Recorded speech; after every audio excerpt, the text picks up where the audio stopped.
Welcome to MSP 1337. I'm your host, Chris Johnson, a show dedicated to cybersecurity challenges, solutions, a journey together, not alone.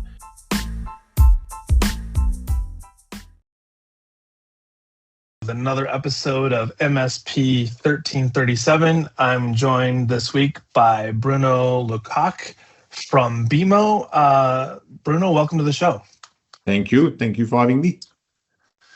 We talk about compliance, AI, security all the time. In fact, I think we've had so many episodes now, I'm going to say at least a dozen episodes, which would be putting us at I think that's 25% of a season would be dedicated to AI at this point in the last year. But one of the things that keeps coming up, and you and I have talked about this before, is that there's always something more that we're starting to realize, and the MSP world is starting to realize that they need to address because of AI. So you and I were just talking about before we started the recording, what does it look like to have things like AI policy? And I think you said it best, and I'd like you to elaborate a little bit. There's the camp that says I'm doing compliance and they've created the policy. And then there's those that are like, I'm serious about the security of AI with or without a policy. Yes. Very great. I think you're very correct. For me, I always felt like we have some people that come to us and say, I want to be SOC 2 or ISO. And I just did the checkbox and the paper. And it's always again, from our perspective, we don't take those clients because it's a failure at the end of the day, and it's just, so there's people that, again, they care about compliance and they care about security. They will write the policy and they will follow it.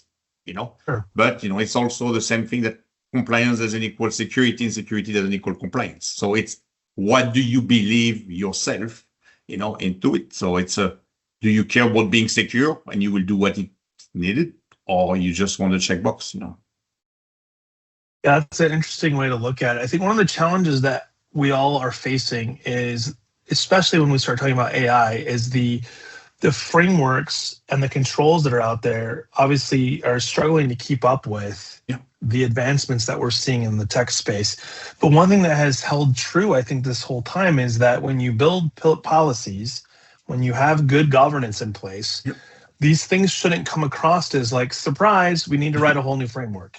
Totally, because if you have the right policy and you do the ongoing audit of your IT system, you should be able to see when someone use a new AI system. You should, you should flag it as a new app, a new something. So again, it should not be, yes, you may discover a lot more now because many people in your company are using AI, no doubt. But again, if you have the right policy, it should be business as usual.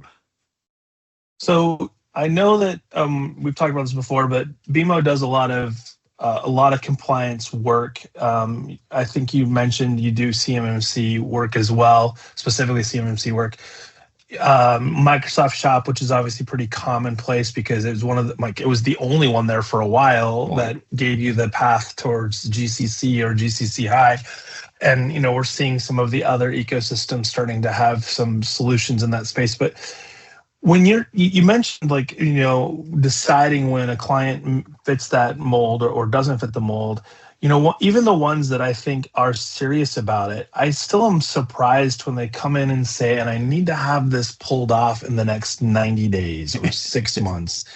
And they're serious about it, but at the same time, there seems to be a gap in the understanding in this space that says I can go from zero or not very mature to extremely mature in the eyes of the auditor or assessor. What are you seeing there? No, so to your end, the first question I would ask someone is, okay, go to your Microsoft Secure score and what's your score? If someone answer, I am at 20%, you will not be there in 6 months. Okay. If your score is at 70, 80, okay, you must be doing stuff correctly. Yes, I think we may take you there in 6 months. So again, it's all, where do you start from? And so it goes back something. If you're already in a 70, 80, it's because you are serious about it. So your compliance should be, so it's kind of our first check on when a client come in to see how serious are they. Yeah. It's like, when was the last time you checked the oil in your car? Exactly. We'll be right back. You know, I'm sure many MSP can see how many times the client will come to us. We need your help, but you know, we are doing pretty good. And you open the hood and you're like, no way. Like how many clinics or doctors said, I am HIPAA compliant. You open the hood and there's no way you're HIPAA compliant. No way. You know, so it's, yeah. So when you're talking about security, which obviously steps away from compliance in some respects, right? Like the focus is on the security, the ecosystem of their environment, with or without regulatory compliance being placed on top of that. Because I think that one's also a hard one in a lot of cases, because there's this gravitation towards, you know, all this stuff out here is punitive. And the reality is that it exists because of the absence of self-motivating to secure the environment. Yes. So you have clients coming in, obviously, for both of the, you know, from both sides, but are largely needing to achieve sort of the same outcome. When you talk about your services, I think you mentioned that you start out, like, I think you called it, maybe is it foundational or fundamental? Yes, we have fundamental from a security perspective, we have three offers. Okay, our first one will be the fundamental. Then we have the second one to make you zero trust. And we have the third one that will make you pass compliance. You know, CMMC, ISO. Yeah.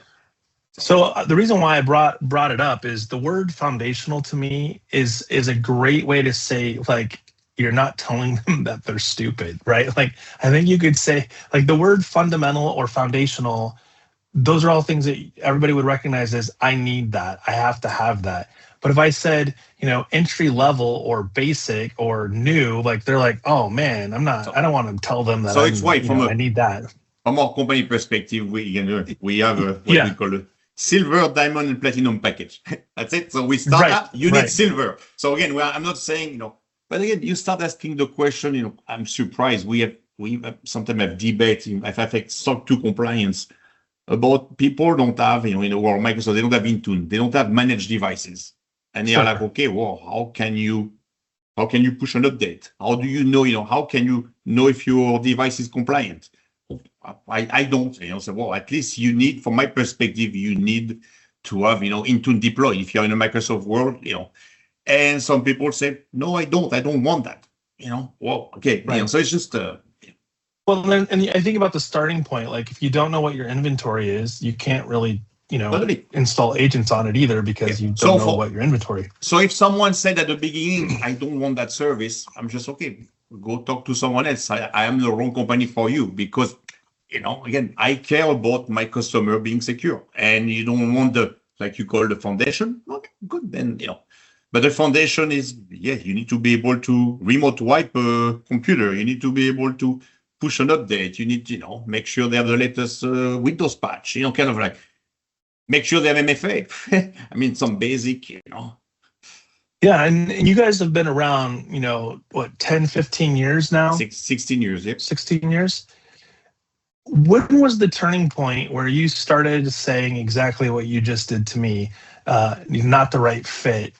Was there an aha moment where you're like, we've got to stop taking on customers that don't want all of this? Yes, because at one point, again, you can kid yourself on saying, hey, I just signed for signing a customer. And then they come in, and then you don't see eye to eye. You know, at the end, we are an extension of an IT team, or we are an IT team, depending, and we have to fit the value of the company that we support. They have to fit ours. It's a partnership. Yeah. You know, and at one point, it ended up as a divorce, because you're like, okay, so we have been, instead of going through a divorce, is make sure we only get married with the right customer. And I prefer to say we don't take it. You know, just. Well, it's expensive if you have to get separated later. Yes, exactly. And it give a bad test on both sides. You know, you know, so at the end, you know, it's we have a luxury of, you know, we are profitable. We can select the customer we want, and I prefer 10 good customers than 100, you know, just for the number. That's fair.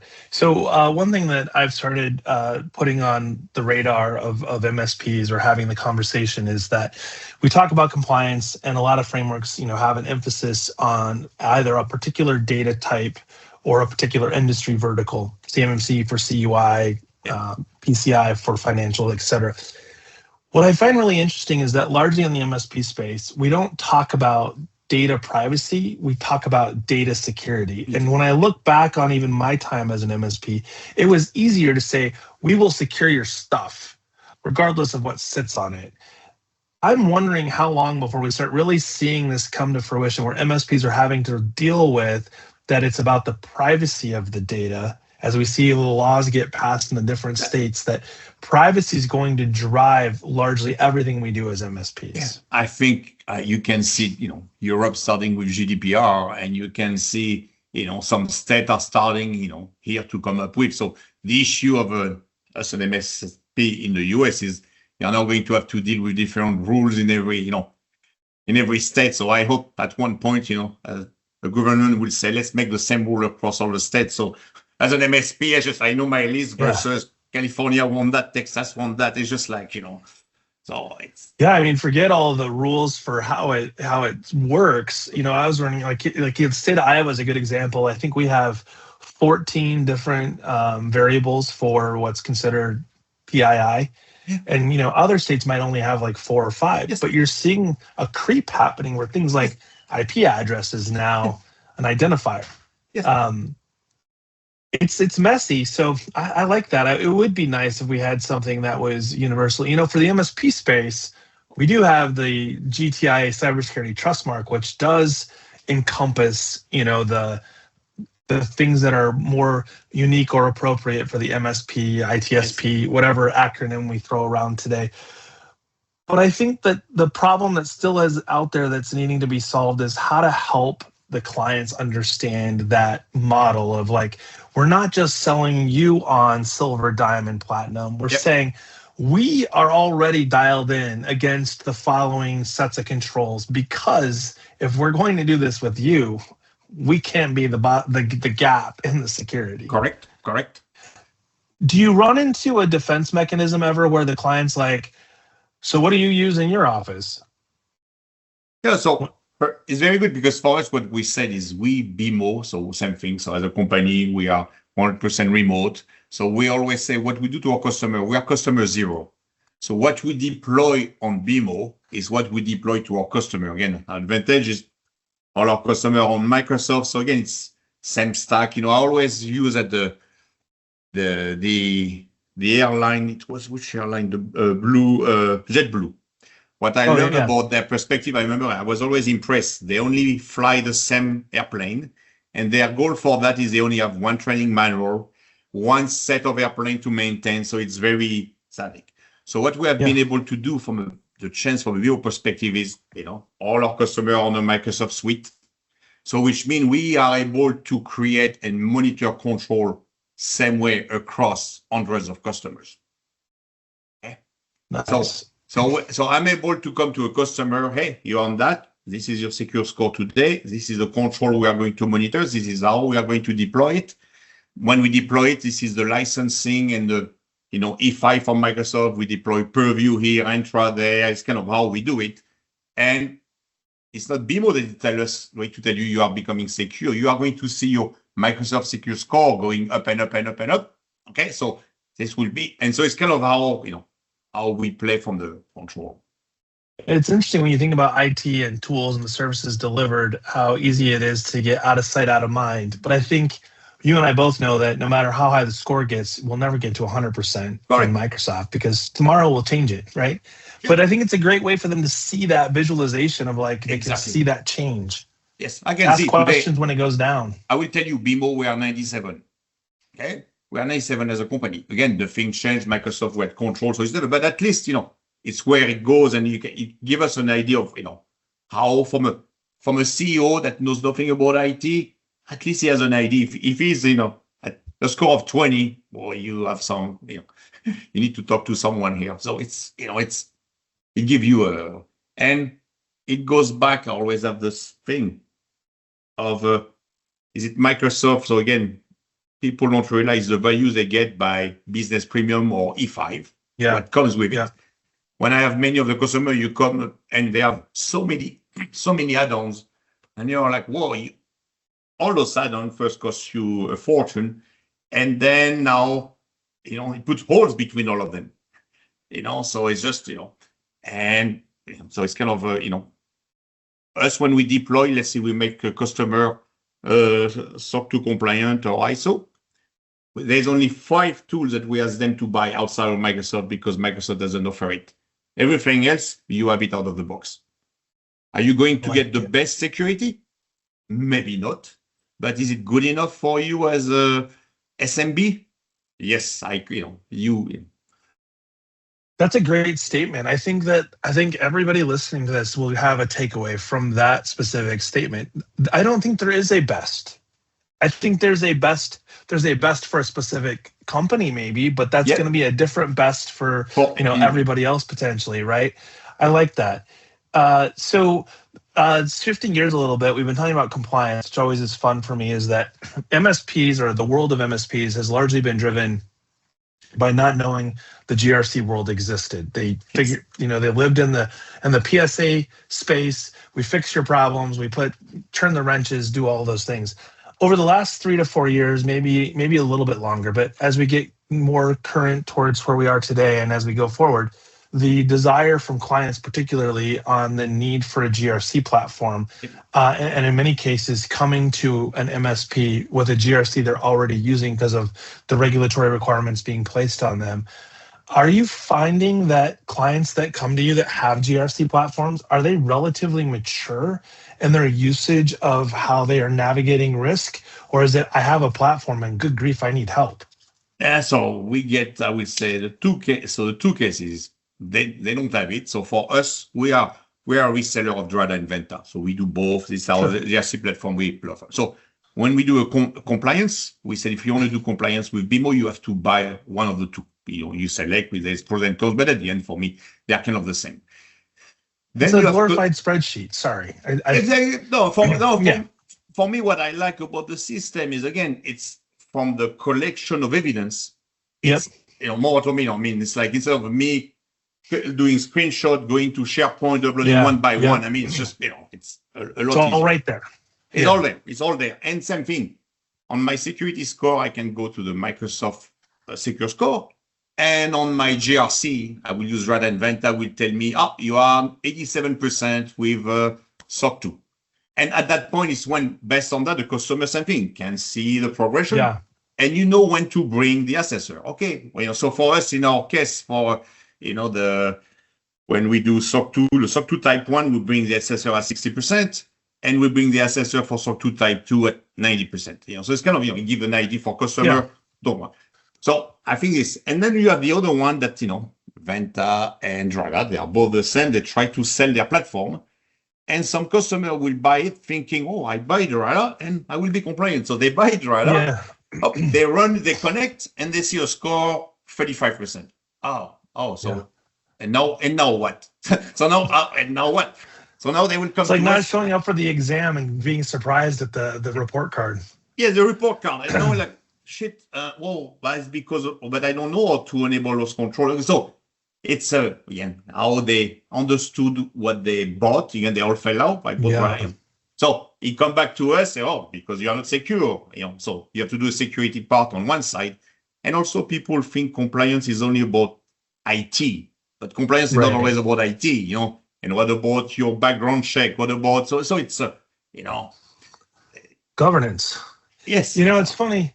It's funny you say that. Like, and I've seen it. I think it's not unique at all to the platform, right? Like I see it all over the place. Hundreds of GRC platforms where someone has bought the platform and assumed that by having the platform, especially if they promote automation, well then it's a slam dunk. I'm going to be compliant so quick. It's interesting to hear it from somebody else's perspective of just essentially saying that they're still shocked at the score they got and then assume that you're going to be able to fix it. Go ahead. And I think, but also people, I always tell them, I tell to all my clients, if you don't need to go to compliance, don't go there. Because it's expensive. But once you get there, you have to do it. It's an ongoing. So once you get compliance, but you have to renew it. You have to, you have all your policies. You need to check, do I do what is written in my policy? So there's stuff you need to check every month, every quarter, every year. So it's not just, I want my checkbox. Well, you can get your checkbox in 6 months. But will you get the checkbox again in a year? Okay, it's Right. And even if they don't have to do compliance, I think picking a framework is daunting for a lot of businesses, right? They see all of the controls and safeguards and they're like, wow, this is daunting. And it's like, yeah, but to your point of like looking at it through the lens of maybe the Microsoft environment of like, you do the things that you're being told to do, and suddenly your score starts to change. And it's like, oh wait, these map to those safeguards that are in those frameworks. So when they get to that future state, and they find out that they've got a new client or a new insurance requirement, jumping through some hoops to show compliance, well, now they're at least prepared for it, as opposed to that, monumentous cost attached to going from 0 to 100 in a small window that they don't have. I know you said, like, what's interesting to your point, just so with BMO, we are working with an insurance company. So an insurance company, cyber insurance. And what they did is they validated the security we apply to our customer. And if you are a platinum package, what they will do is, okay, you say, BMO, go talk to the insurance company. We make no money out of it. They are not allowed by law, and we make no money. But what they do is, you say, okay, come from BMO, they did that for me, great. They will run a tool on your Microsoft platform to see, again, they run their control. And based on that, they will say, okay, I can see you are secure. I will give you a 40% cut on your premium. Sure. Okay.